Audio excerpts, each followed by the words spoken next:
You played here for the last time in 2006. Any particular memories from that performance that stands out for you?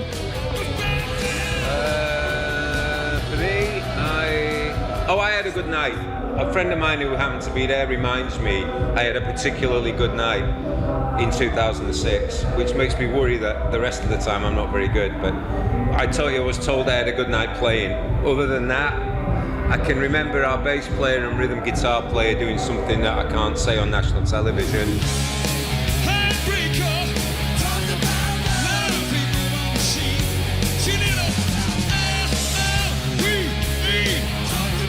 We are after the show. Do you guys prefer giving interviews before or after concerts? Not at all. It depends. It depends on the circumstances. Europe is a little more challenging to tour than America, for example, because of the different borders, and there's a lot of rules and regulations in Europe emanating out of Brussels as regards what you can do. So we only got here an hour before we played, so it was lucky that the show went well. It could have gone terribly if something had blown up.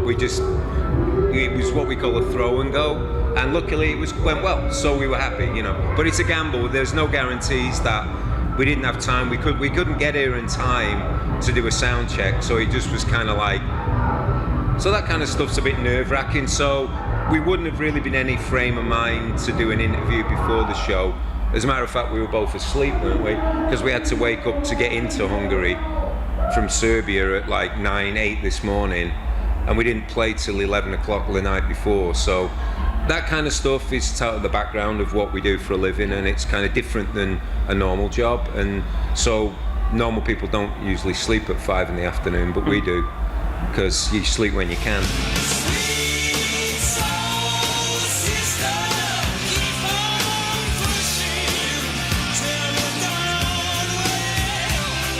Ian, during the intro of Sweet Soul Sister, you said that it was a Hungarian folk song. What did you mean by that? A Hungarian folk song. Something to connect with the audience, something soulful. So I think people are very so used to rapid media, and occasionally this helps to break the ice, you know? Okay. Because ultimately, I mean, I saw a girl in Belgrade, about 20, singing a folk song in the street with a flower in her hair. It was so beautiful, because usually you're hearing music that is very, you know, the way music is changing. To hear something traditional is really beautiful. And in some ways, some of our songs have tradition within them. You know, there's a folk element in our music. But it's also to identify with people, the spirit of the festival, the gathering. The idea this is, in some ways, this is a folk festival. It's a gathering of people. Just want to make the connection with an audience. It's not typical patronizing them.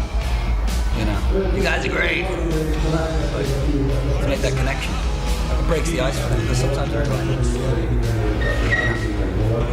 like. You also, during the concert, you also sang a snippet of Black Hole Sun. Chris Cornell passed away recently. Did you know him personally? Were you close? Very close to them early on in the beginning of their career, maybe for the late 80s, early 90s. I went to his house, he cooked me food, you know, I was in his home, we had a relationship. I played with him a week before he died. You saw him on... Yeah, you talked to him, I spoke to him. He spoke to him a week before he died 5th, in America. I spoke to him, we played with him, concert. Isolation, you know, one thing for being on the road, sometimes you get very isolated, very difficult psychologically to deal with. It's quite rare. I think the Cults may be one of the older bands playing the festival today. There's a high fatality rate in music, you know, there is. It takes a certain kind of focus and stay connected to people. It can be quite lonely on the road. Even though you're with a lot of people, it can be very lonely. Interesting lifestyle once you get into your 4th decade of doing it. So I can only imagine what like the really old rockers are like, what their whole process is. I have no idea. Must be crazy.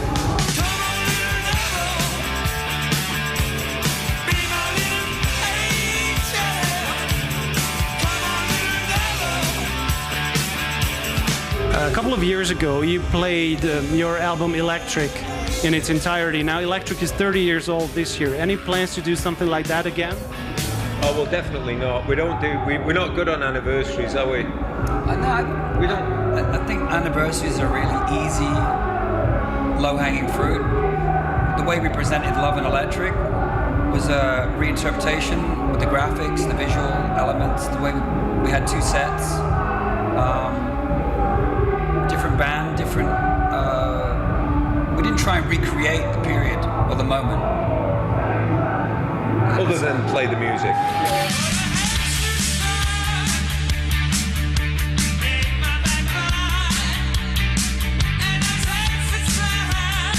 Billy, in an interview, once you said that Rick Rubin was the Pol Pot of music production. What did you mean by that? See, I've got a good one, that one, yeah. Come on. Wow. Come on. Yeah. Good one. I know. And you good. Pol Pot. Yeah, that was a good one. What I meant was, all I mean is that my theory on Rick, and we were one of the first bands ever to work with Rick. You know, we were actually the first band, I believe, to do real drums and like a real thing. He'd done records with the Beastie Boys, but they were kind of made with drum loops and, you know, samples. So we were, I think, his first organic rock band. And it was interesting process. He was very focused. He had his buddy George Draculius with him. And we had Andy Wallace, who's still a very, very highly regarded engineer mixer guy. Rubin, to me, makes the same record every time. It's just the bands change. The flavour comes out. They come out, they go, and they come out like a Rick Rubin sausage. So by Pol Pot, it was just kind of a jokey comment about he's very, very radical about what he believes rock and roll should be. There are the pillars of rock for him. You know, Led Zeppelin's first album, early Aerosmith, AC/DC, and a bunch of other stuff, of ethnic stuff. But in terms of basic rock, that is Rick's. That's it.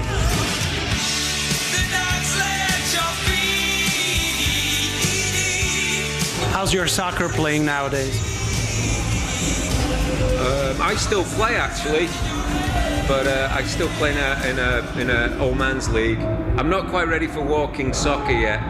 That's to come, but I'm still playing. I still play a little bit. It's fun when I can. I look at it these days as a gift that I can still play in a pretty good team.